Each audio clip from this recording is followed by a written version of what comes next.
Seguinte, meu povo, fazer uma revisãozinha aqui para nós sobre recursos minerais e estruturas geológicas, tá? É bem conceitual, porque isso daqui é muito simples. Quando a gente fala de estruturas geológicas, nós dividimos essas estruturas geológicas basicamente em 3 grandes estruturas. Uma delas é o famoso dobramento moderno, que nós já estudamos aqui, tá? É o dobramento moderno, beleza. Os dobramentos modernos, eles são caracterizados, em primeiro lugar, por serem jovens. Ou seja, eles estão ativos. Eles estão em processo de formação, tá? As outras estruturas geológicas, as outras não. Tem uma outra aqui que é o escudo cristalino, que já terminou a formação. Então, o que tinha que ser já foi. E a gente estuda o que é o passado dele. Aqui, os dobramentos modernos, eles estão ativos, eles são jovens. Por isso, nós falamos que a sua formação é no Cenozoico. Mais precisamente, dentro do Cenozoico, no Terciário, que é um período dentro do Cenozoico, tá? Que é o período terciário. A idade mais velha, a idade máxima para um dobramento moderno é de aproximadamente 60 milhões de anos. O dobramento moderno mais antigo que tem é a formação dos Alpes europeus, tá? Inclusive o nome Alpes vem de um tipo de dobra que a rocha tem, que é dobra alpina, tá? Por isso o nome Alpe. Então, os Alpes europeus, eles são dos dobramentos modernos ou mais antigo. Ele está ativo, ele tem 60 milhões de anos. E dos dobramentos modernos, o mais jovem, o mais moderno deles, é a Cordilheira dos Andes. E a palavra Andes quer dizer antigo, que nem é tão antigo assim, que tem mais ou menos 5 a 6 milhões de anos. Então, nesse intervalo todo, de 60 milhões de anos para cá, que é do terciário para cá, a gente, para hoje, né, neste momento, a gente chama dobramento moderno toda aquela forma de relevo, ou melhor, toda aquela estrutura geológica ativa, jovem. Agora, quando a gente fala ativo, significa que é uma estrutura geológica marcada pelo tectonismo, principalmente pelo tectonismo convergente. Beleza?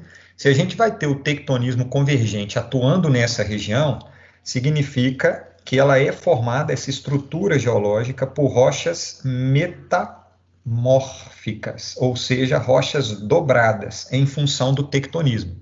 Aqui eu já uso também para fazer uma revisãozinha para nós.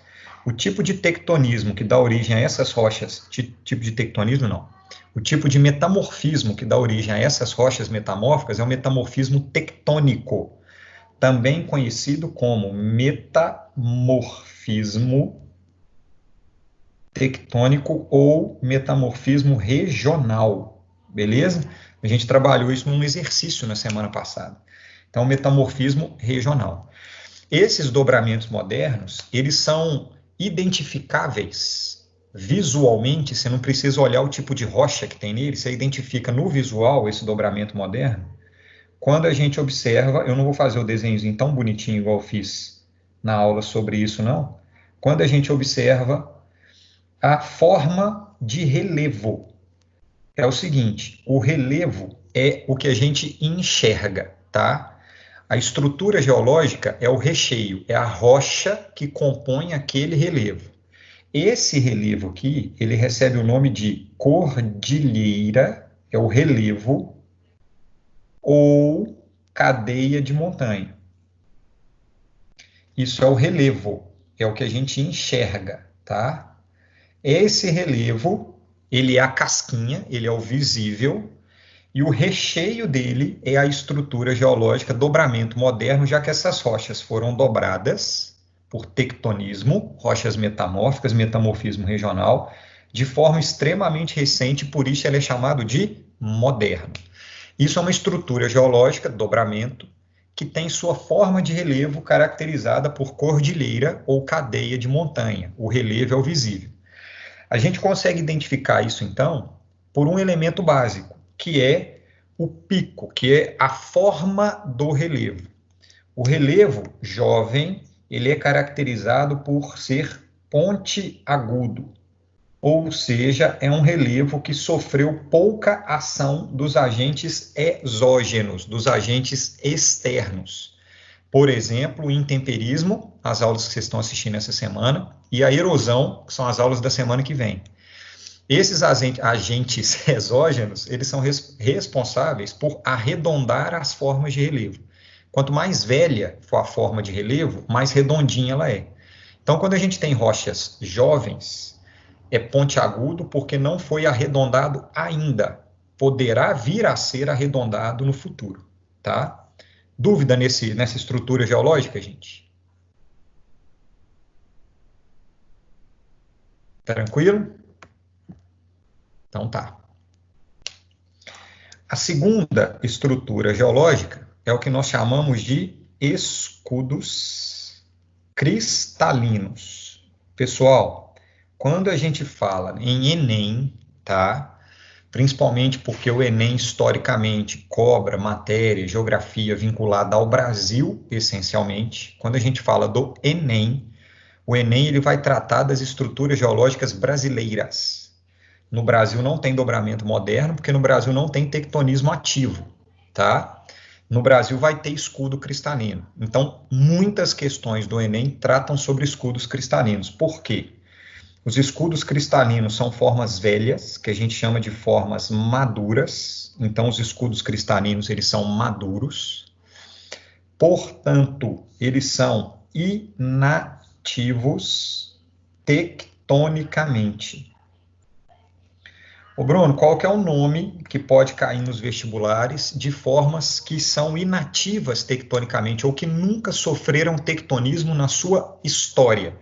São regiões que nunca aconteceram episódios de vulcanismo ou de qualquer tipo de tectonismo convergente, divergente, falha geológica, etc. Nunca, tá? Do jeito que aquela rocha se formou, ela está até hoje. É uma rocha que ela guarda os registros muito bem marcados do passado da Terra. Essas regiões inativas tectonicamente nunca sofreram tectonismo, elas são chamadas de crátons. É o cráton. Então, numa prova, no vestibular, a questão ela pode, ao invés de utilizar a expressão estável ou inativo tectonicamente, ela pode usar a expressão cráton ou regiões cratônicas. Para ter uma ideia, tem uma cidade. Tem duas cidades no Brasil que eu sei que tem o nome da cidade em homenagem à palavra Craton. Elas estão lá no Piauí.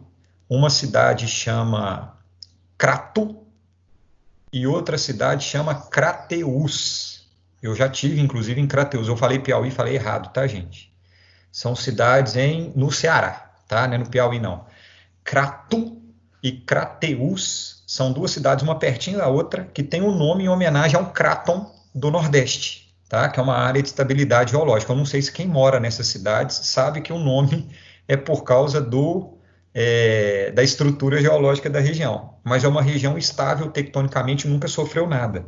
Portanto, a gente pode falar que é uma região, além de estável, madura, significa que é uma região antiga. O que a gente chama de região antiga? Uma região formada no, especialmente, Proterozoico e Arqueano, que são eras e éons geológicos muito antigos. Estamos falando aqui de processos de formação de 3,5 bilhões de anos atrás, ou mais até, tá? Em torno de 3,5 bilhões de anos atrás. Genericamente, essas duas eras e éons geológicos são conhecidos como pré-cambriano, tá? Existe a expressão pré-cambriano que agrupa o proterozoico e o arqueano. Então, se vocês lerem alguma questão proterozoico ou arqueano, é coisa antiga. E pode ser substituído, os dois podem ser substituídos por pré-cambriano, que é antes do período cambriano, tá? Que é o primeiro período do Paleozoico, em homenagem à região de Câmbria, onde encontraram os fósseis mais antigos do mundo na região do Reino Unido, tá? Na região ali próximo da Inglaterra. Então, pré-cambriano é o escudo cristalino. Como essas regiões de escudo cristalino são regiões muito antigas, significa que o topo dessas regiões, o relevo dessas regiões, será caracterizado por um relevo arredondado. ou seja, eles sofreram ao longo do tempo geológico com muita ação dos agentes exógenos. Se o topo é arredondado, o relevo típico desse tipo de estrutura geológica, ele é chamado de serra. Ah, Bruno, então quer dizer que as serras são escudos cristalinos? A maior parte delas, tá? São os relevos arredondados. Se a gente pegar aqui a região central e sul de Minas, onde nós estamos, aqui em Belo Horizonte, se a gente pegar essa região, a gente vai olhar para o relevo e vai enxergar o relevo todo arredondado, marcado por serras e, em alguns lugares, muda o nome de serra e recebe o nome de mares de morros. A gente vai entender a diferença entre os dois em umas aulas daqui a umas 2 semanas ainda, tá? 3 semanas, talvez, no final do mês. Então, a gente vai ter serra e mares de morros. Combinado? Geologicamente e cartograficamente falando, os escudos cristalinos, eles são simbolizados por cruzinhas, mostrando para a gente que é um escudo cristalino. Tá? Então, não precisa ter legenda, é meio que senso comum isso daqui.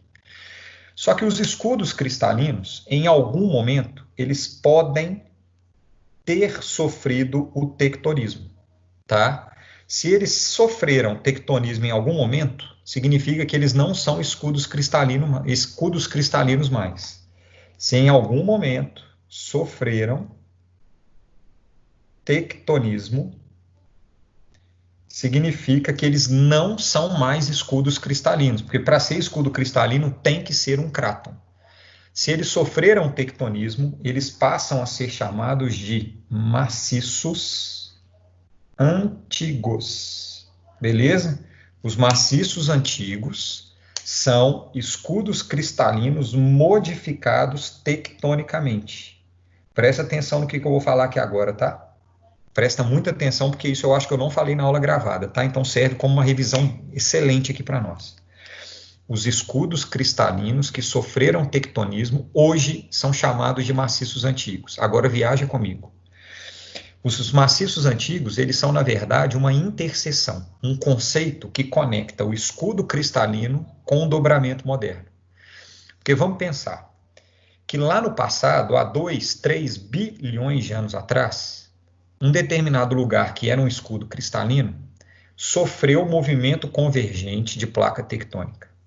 Há 2, 3 bilhões de anos atrás, esse escudo cristalino foi transformado num dobramento moderno da época de 2 bilhões de anos atrás.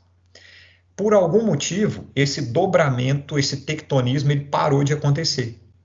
Significa que se transformou de novo numa área estável tectonicamente, de novo, e essa estabilidade tectônica fez desaparecer o dobramento moderno, que se transformou no maciço antigo. Então, o maciço antigo significa que aquela unidade geológica, que aquelas rochas, elas já passaram por alguns estágios.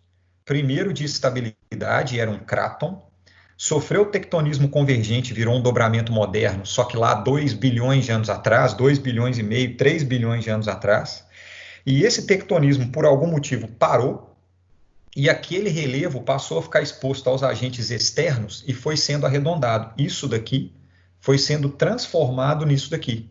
E aí passa a ser chamado de maciço antigo. Então, os escudos cristalinos, eles podem ser transformados em maciços antigos, caso eles tenham passado em algum momento da sua história pelo tectonismo. Se eles não tiverem passado pelo tectonismo, eles são chamados de cráton e continuam sendo os escudos cristalinos. Vocês entenderam isso, gente? Ô, Bruno, porque é uma transição. Oi. Mas como que o tectonismo vai parar de nada? Vai parar de acontecer? Isso. A gente pode ter, por exemplo, tá? São 2 processos mais normais. O primeiro deles é quando uma placa tectônica choca com a outra e vai acontecendo a subducção, dependendo do tempo que essas 2 placas fiquem paradas, elas podem fundir uma na outra, tá? E ao fundir uma placa com a outra no movimento convergente, significa que esse movimento convergente ele vai parar, porque eram 2 placas que se transformaram em uma só, tá? É raríssimo de acontecer. Uma outra possibilidade é quando as correntes de convecção, lá embaixo na astenosfera, elas mudam o sentido de rotação delas, que é coisa raríssima de acontecer também. Aí, quando elas mudam o movimento interno da astenosfera, aquele movimento convergente ele pode deixar de acontecer por causa da mudança do fluxo do magma dentro da Terra. São duas possibilidades que já aconteceram na história da Terra, em alguns episódios, mas que raríssimas às vezes disso poder acontecer, tá? Por isso que os maciços antigos, eles são relativamente raros se comparados aos escudos cristalinos. Tranquilo? Entendi. Uhum. Manu, só rapidão, uma outra possibilidade também é que os escudos, os maciços antigos, eles podem ser formados também pela separação da placa tectônica, porque é um evento tectônico também. E aí é coisa mais comum de acontecer. Quando tem separação da placa, a gente vai ter relevo e rochas formadas pelo tectonismo, na separação, por exemplo, da Pangeia. E quando essa separação termina, significa que esse evento tectônico também terminou. Aí aquela rocha, que é fruto de um evento tectônico, agora ela está numa área que não sofre tectonismo mais. Aí nós vamos chamar também de maciço antigo, que é fruto de qualquer tipo de tectonismo, não só o tectonismo convergente. Diga, Manu. Ô, Bruno, eu entendi isso e tal, mas como que então os crátons vão ser formados? Os crátons foram formados na solidificação do magma que deu origem à crosta terrestre. Tá, obrigada.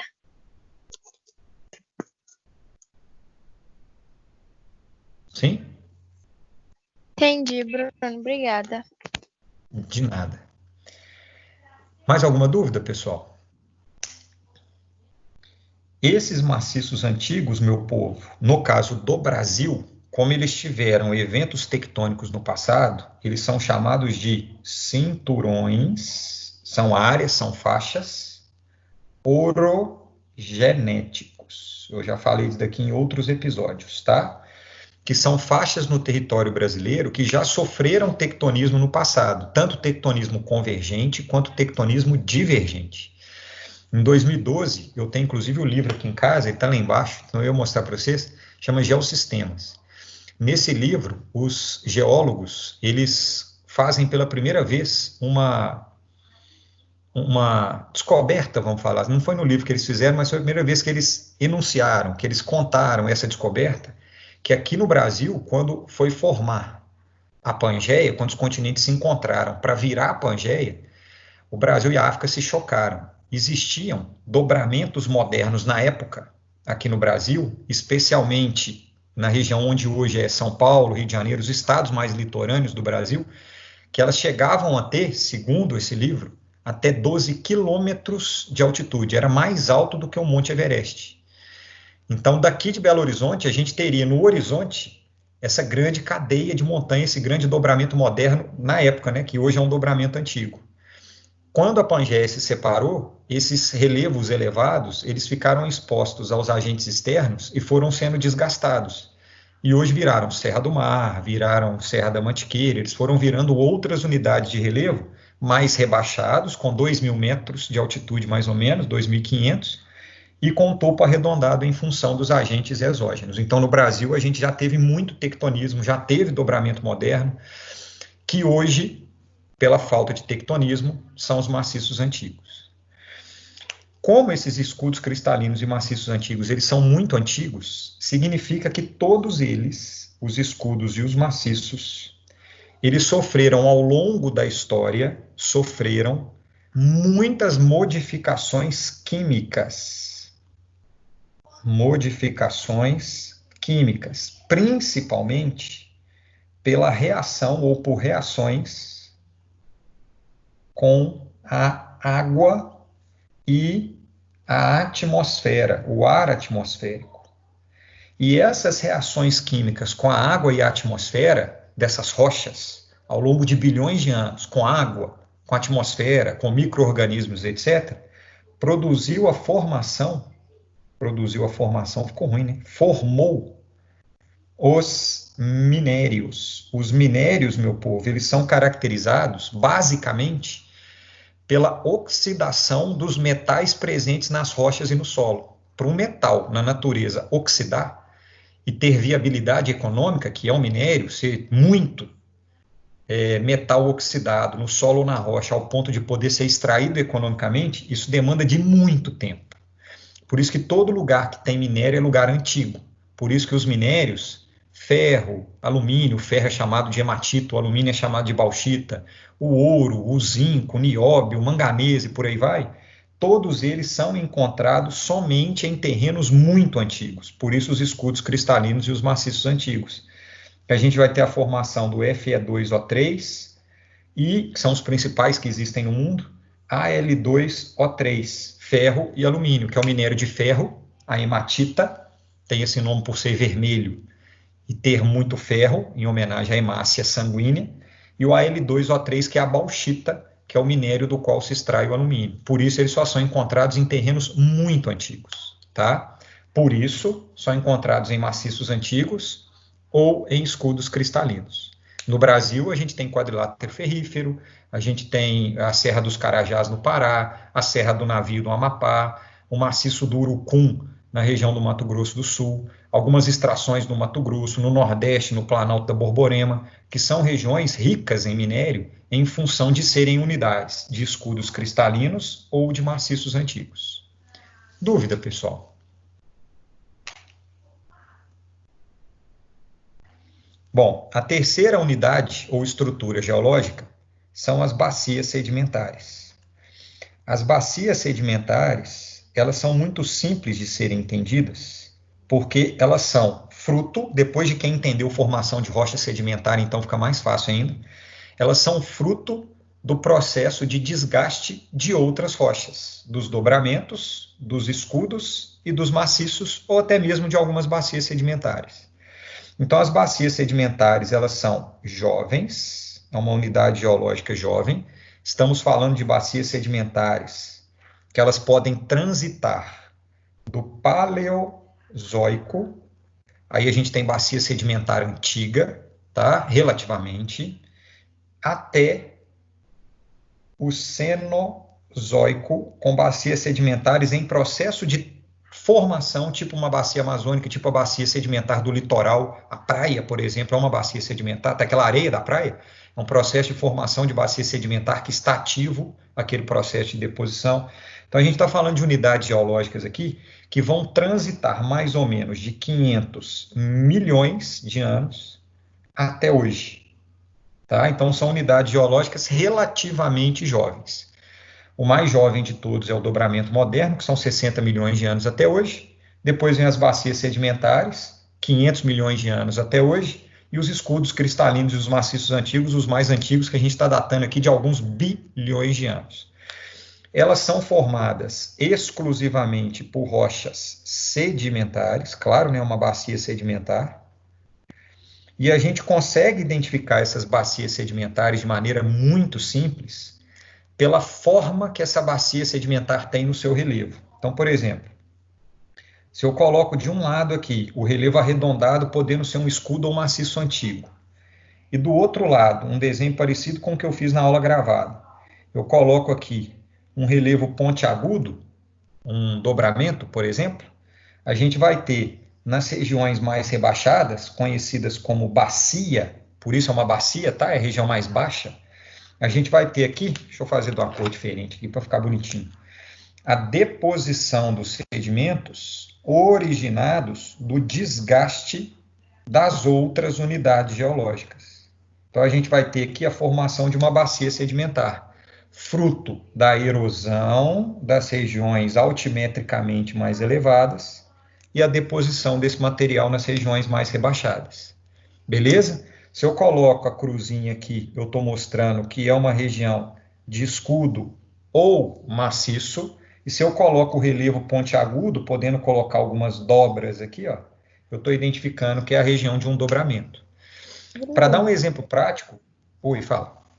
É só porque eu já vi algumas aulas essa semana, e aí você falou da areia, e eu tive uma dúvida, tipo assim, o processo de bacia sedimentar continua na praia, mas o processo da termoclastia já terminou, porque é muito... Ou nem tem, né? Não sei, agora eu fiquei confusa. O negócio do grão, porque o grão já é muito fino, né? Na praia. Sim. A areia da praia, ela pode ser fruto da termoclastia de algum outro ambiente, né? Só para lembrar, gente, para quem ainda não assistiu às aulas, termoclastia é quando a gente tem uma variação de temperatura muito grande durante o dia, que a gente chama de grande amplitude térmica diária. Aí o grãozinho, a rocha vai expandir de dia e vai contrair à noite, expandir de dia e contrair à noite. Essa expansão e contração da rocha e do grão vai produzir a quebra desse material. E aí vai produzir uma areia muito fininha.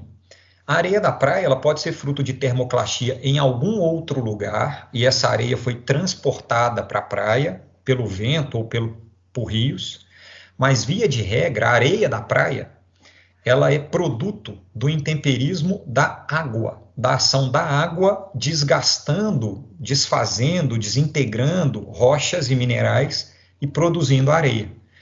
Tem praia que a areia é mais fininha e tem praia que a areia é mais grossa. Tudo vai depender da quantidade de alteração que aquele mineral sofreu ao longo do tempo, vai depender de qual é a rocha de origem, se ela é mais suscetível ou não a esse tipo de alteração, e a quantidade de água que atuou naquele ambiente.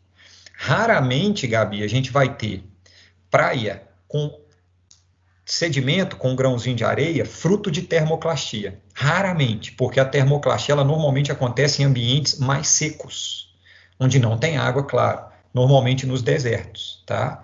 Então, a areia da praia, ela é fruto normalmente, via de regra, de ação da água produzindo os grãozinhos, tá? Entendi. Respondi? Não, eu só confundi, mas é no sentido de, pode estar acontecendo ainda o processo de bacia sedimentar, mesmo o intemperismo já ter acabado? Pode acontecer. O intemperismo, ele nunca vai acabar. Nunca. O intemperismo, ele não acaba, tá? Porque se aquele material, se aquela rocha ou se a própria areia estiver exposta a agentes externos, ao sol, à chuva, né, a temperatura, a chuva e a micro-organismos, se tiver qualquer um desses três, vai ter intemperismo. O intemperismo, ele nunca acaba. Ele sempre vai acontecer. Mas ele vai perder intensidade, né? Ele vai perdendo intensidade, exatamente. Ele vai perdendo intensidade. Entendi, obrigada. De nada. Fala, Igor. Bruno, aqui, por exemplo, se formar uma bacia sedimentar entre duas áreas de dobramentos modernos, ela pode ser uma bacia sedimentar que não vai estar num relevo tão baixo? Pode. Existe, por exemplo, no meio, eu vou fazer aqui o desenho no papel, tá? Existe, por exemplo, no meio de um dobramento moderno, vou fazer um dobramento moderno um pouquinho mais ampliado aqui, a gente pode ter a formação no meio desse dobramento de algumas bacias sedimentares aqui. Sacou? Lá na Cordilheira dos Andes, por exemplo, tem, tá? Isso são chamados, quando no meio de um dobramento moderno, uma bacia sedimentar, isso daqui é chamado de platô. Platô, beleza? São os platôs andinos, ou os altiplanos da Cordilheira dos Andes. Aí tem o altiplano da Bolívia, do Peru, do Chile, por aí vai. Pode acontecer também. Eu estou colocando a bacia sedimentar desse jeito aqui, ó, que é para exemplificar o Brasil. Isso daqui é a bacia sedimentar, tem duas no Brasil que são desse jeito. É a bacia amazônica e a bacia do Pantanal. Recebem sedimentos da Cordilheira dos Andes e dos escudos e maciços brasileiros, tá? Mas pode ter no meio de um dobramento uma bacia sedimentar também, não tem problema não. São os altiplanos ou os platôs. Beleza, valeu. Beleza. Bom, aí repara o seguinte, a bacia sedimentar, ela vai ser caracterizada em primeira medida pelo tipo de rocha e em segunda medida pelo topo aplainado. Então a bacia sedimentar, ela é extremamente plana. Topo aplainado. Vou dar um exemplo, tá? Se alguém aqui já foi a Brasília, Manu, rapidinho, Brasília é uma cidade completamente plana. Ela não tem nenhuma subida e, curiosamente, também não tem descida. E aí é completamente plana, tá? Significa que ela está numa região sedimentar planinha, que é o chamado Planalto Central brasileiro. As bacias sedimentares, elas podem virar planícies quando elas são muito baixas, tipo a planície da Amazônia, do Pantanal e a litorânea, ou elas podem virar planaltos quando elas são um pouco mais altas em função da quantidade de sedimento acumulado, tá? Mas repara que pelo relevo, pela casquinha, pelo visível, a gente consegue saber mais ou menos não, com precisão, qual unidade que é. A gente consegue falar se é um escudo, se é um dobramento ou se é uma bacia sedimentar, só olhando uma foto do relevo. Isso os vestibulares cobram, tá? Coloca uma fotinha e pergunta, o que é isso aqui? E aí, pela forma que o relevo vai ter, a gente consegue identificar. Fala, Manu. Ô, Bruno, eu fiquei com uma dúvida naquele negócio do platô que você falou pra gente. Tipo, quando o dobramento moderno vai sofrer a ação dos agentes externos, ele vai aplanando o topo também? A tendência é essa. Só que aí a gente tem que ver quem é que vai ganhar nessa briga. Se quem ganhar for o agente externo, ele vai arredondando e pode se transformar numa serra. Se quem ganhar for o agente interno, que é o tectonismo, ele vai perder sedimento, só que ele vai continuar pontiagudo e subindo por causa do tectonismo. Para a gente caracterizar como dobramento moderno, quem tem que ganhar esse processo é o tectonismo. Então, mesmo que ele perca alguma coisa por agentes exógenos, que ele tenda a se arredondar, mas quem vai ganhar é o tectonismo, então ele vai continuar pontiagudo. Se o tectonismo parar, Manu, se o tectonismo parar, por exemplo, aqui, aí quem vai ganhar é o agente externo, na briga ali, quem ganha é o agente externo, aí ele vai ficando redondinho. Aí ele vai ser transformado num escudo ou num maciço antigo. Tá, beleza. Obrigada. Beleza, de nada. Então depende de quem ganha, tá? Para fechar a revisão, meu povo, repara o seguinte. A bacia sedimentar, ela cobre uma estrutura geológica. A gente tem uma estrutura, que aqui pode ser cristalina, por exemplo, nesse desenho aqui, e a bacia sedimentar, ela cobre isso tudo. Por isso que, às vezes, a bacia sedimentar, ela também é conhecida como cobertura geológica. No Brasil, presta atenção no que eu vou falar aqui agora, tá? No Brasil, isso é só para o Brasil, se a gente olhar a casquinha, o que é visível, eu não estou falando do que está para dentro, do que está para fora. Se eu olho o mapa do Brasil, eu estou enxergando a casquinha. Do que é visível, presta muita atenção agora. No Brasil, 64% da superfície brasileira ela é caracterizada por bacias sedimentares. E 36% no Brasil, a superfície, o visível, é caracterizado por escudos ou maciços antigos. Os vestibulares falam exatamente isso. Se a gente tirar a bacia sedimentar do Brasil, se fosse possível pegar um trator gigante e tirar todas as bacias sedimentares, o Brasil só ia ter escudo ou maciço. Só que as bacias cobrem isso tudo. Então, 64% do Brasil é bacia, cobrindo escudos e maciços, e 36% são escudos e maciços visíveis, tá? Provavelmente, se vocês olharem pela janela de casa e vocês conseguirem ter uma vista um pouco mais ampla, a gente vai enxergar aqui em Belo Horizonte escudos e maciços. A gente não vai enxergar bacias sedimentares. Se a gente estivesse na Amazônia, a gente ia enxergar bacias sedimentares. Se eu estivesse no litoral olhando a praia, bacia sedimentar. Combinado? E nas bacias sedimentares, por serem rochas sedimentares, significa que a água vai conseguir entrar nessas rochas que são porosas e acumular dentro da rocha, formando então os lençóis freáticos e aquíferos, que a gente encontra só em rocha sedimentar por causa da porosidade. Aí a gente tem alguns aquíferos importantes no Brasil, Guarani e Alter do Chão, Guarani no sul e Alter do Chão no norte, que é o maior deles, inclusive em volume de água. E a gente vai encontrar também os combustíveis fósseis somente em terrenos sedimentares. Então, repara que a gente tem basicamente 3 recursos de acordo com o tipo de rocha.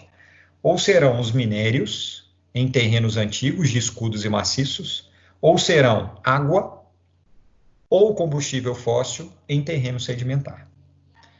Ficou alguma dúvida, pessoal? Ô, Bruno. Fala. É que você falou que, tipo assim, que aqui em BH a gente pode ter tanto escudo como maciço. Só que, tipo, o maciço ele sofreu tectonismo. Então, tipo, a gente só veria um deles aqui, não por estar muito próximo um do outro.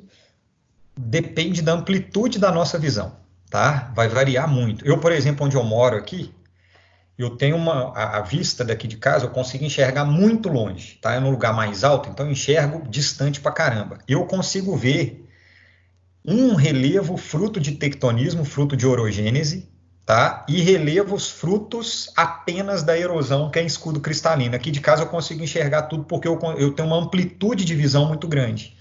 Então, mesmo que eles estejam relativamente perto, mas existem áreas de cinturões orogenéticos na fronteira, no limite de áreas de escudo cristalino, tá? Então, é possível ver. Entendi. Tudo depende da amplitude, tá? E eu tenho essa sorte de ter amplitude na visão aqui de casa. Um dia eu vou filmar isso daqui e vou colocar na aula, tá?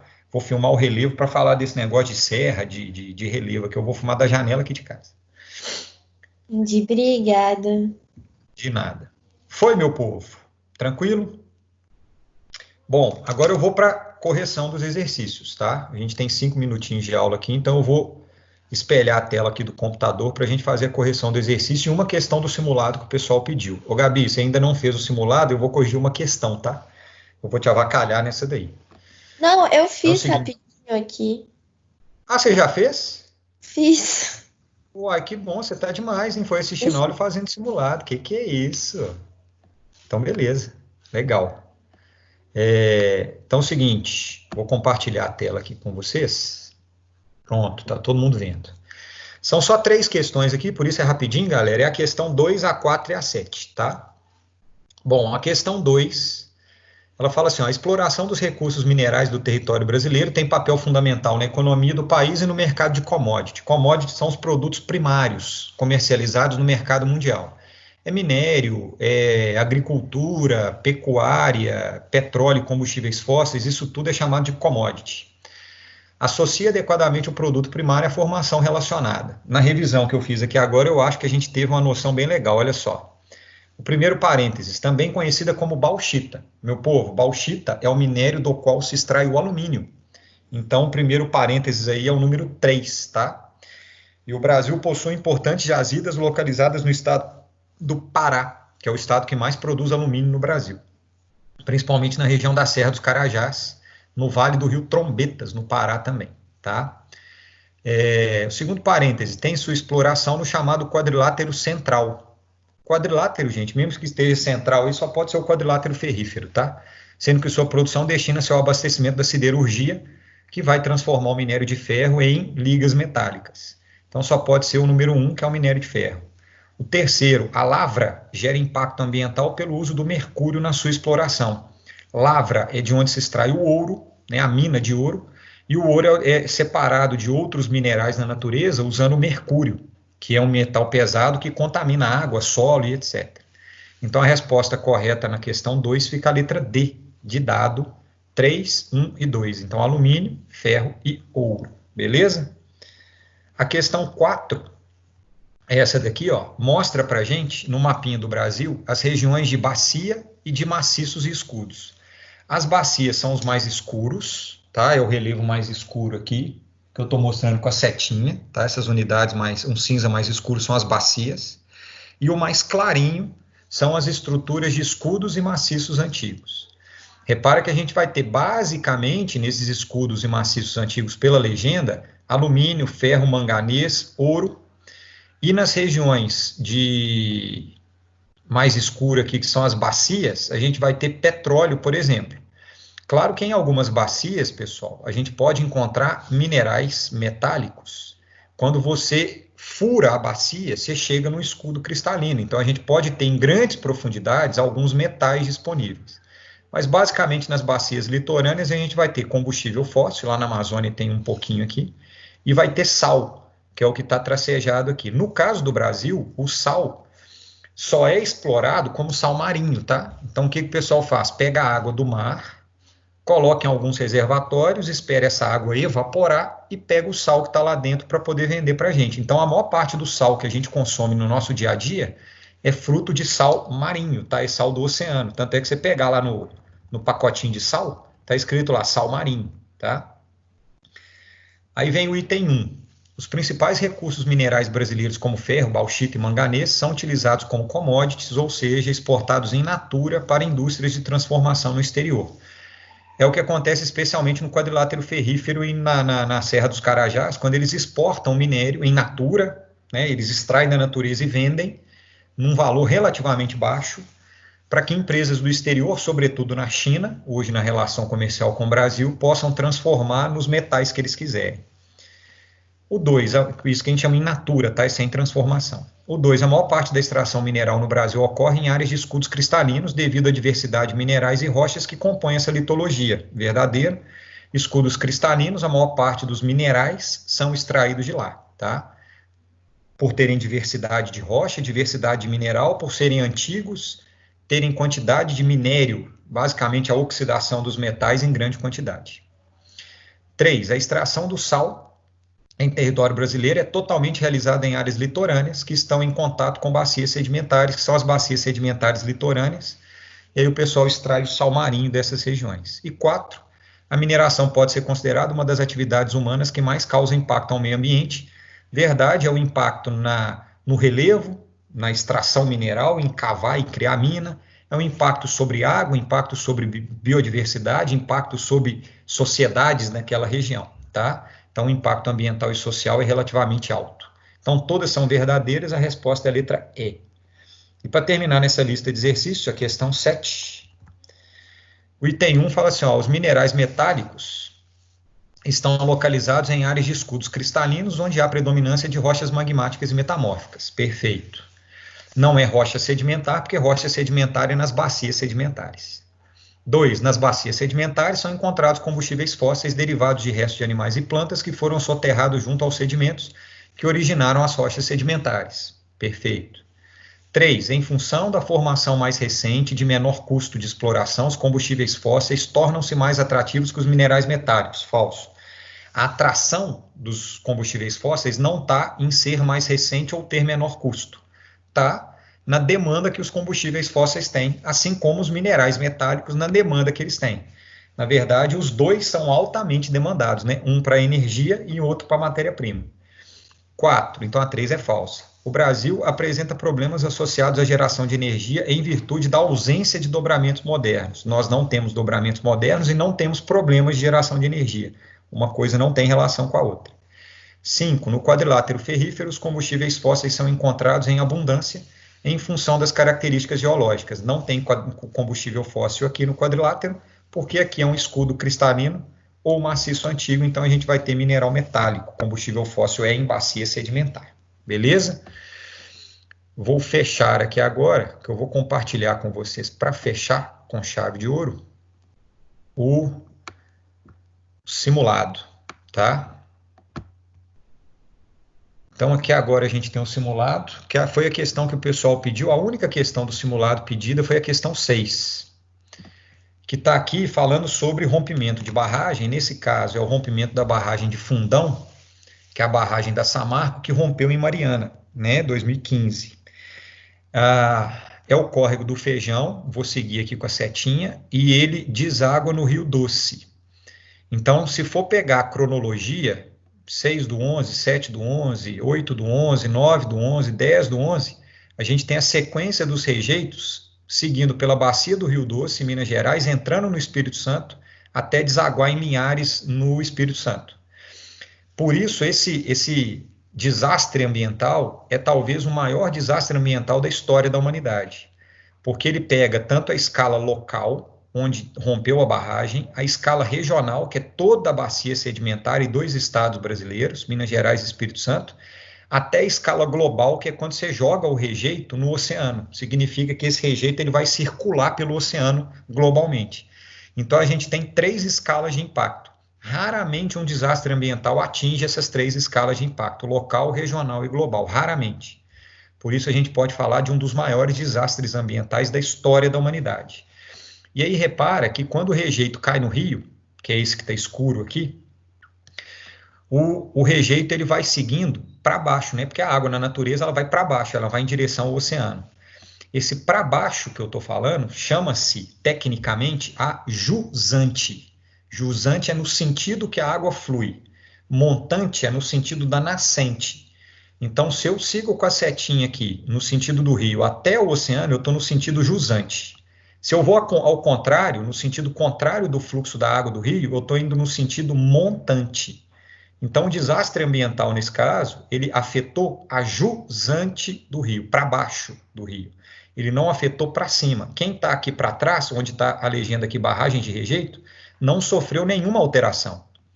Quem está para baixo no rio, a jusante, é que sofreu algum tipo de impacto. Por isso, pensando na resposta aqui, pergunta assim, ó, conforme pode ser observado na figura apresentada, os rejeitos dessa barragem afetaram, a resposta é a letra C, a população ribeirinha residente a jusante da barragem do Fundão, ou seja, para baixo dessa barragem, no sentido do fluxo da água e da lama da barragem. Essa foi a população que foi afetada, a jusante da barragem. A letra A, os ribeirinhos dos afluentes da margem direita. O afluente ele não é afetado, porque o afluente ele deságua no rio principal que estava recebendo a lama.